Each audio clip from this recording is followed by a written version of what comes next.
जैसे अनश्री आपने समझाया कि नेगेटिव जो उपस्थिति लोगों को महसूस होती है वो लैक ऑफ जो कंडेंसेशन ऑफ प्रेमॉन्स हैं उनके वजह से होती है, लेकिन कई बार ऐसा भी तो होता है ना कि हमको पॉजिटिव उपस्थिति भी महसूस होती है।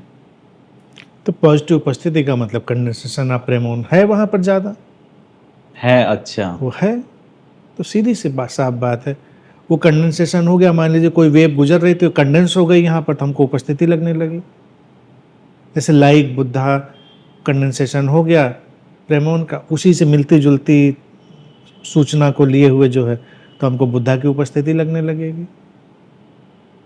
तो आध्यात्म में जितनी भी फोर्सेस की बात होती हैं, अकल्ट में जितनी भी फोर्सेस की बात होती हैं, सबको हम प्रेमॉन के लाइट में देख सकते हैं। सबको सब प्रेम, शांति, प्रसन्नता, समस्वरता के कंडेंसेशन है, अलग अलग मात्रा में उनके कंडेंसेशन। तो फोर्सेस हैं। फोर्सेज हैं क्योंकि प्रेमोन है।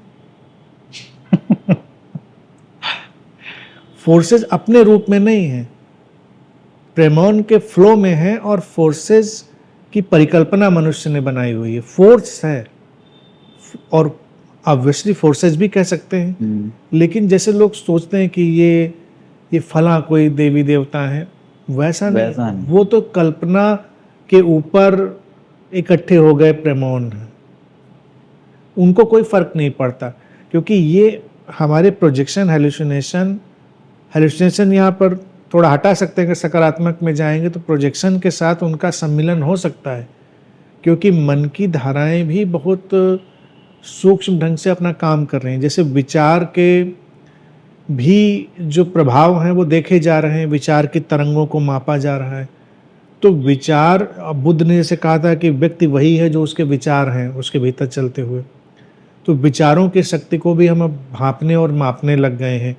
भीतर चलते हुए विचारों की गति और यात्रा से हम जो ईईजी लगा के वो सब सारे उसके वेव्स होती हैं उनको देख पाते हैं, कितनी शांति में और कितने उसमें है। तो उन विचारों और प्रेमोन का मिलन वो एक किसी रूप का निर्माण कर सकता है। हमने विचार से कोई चीज़ निर्मित करी थी और वो प्रेमोन से भी मिल गई, तो विचार ने जैसे आकृति बनाई थी वैसे वो चीज़ बन गई, तो वो हमको लगने लगी। मूलतः तो देखा जाए एक एब्स्ट्रैक्ट फोर्स ही है, वो वही चल रही है।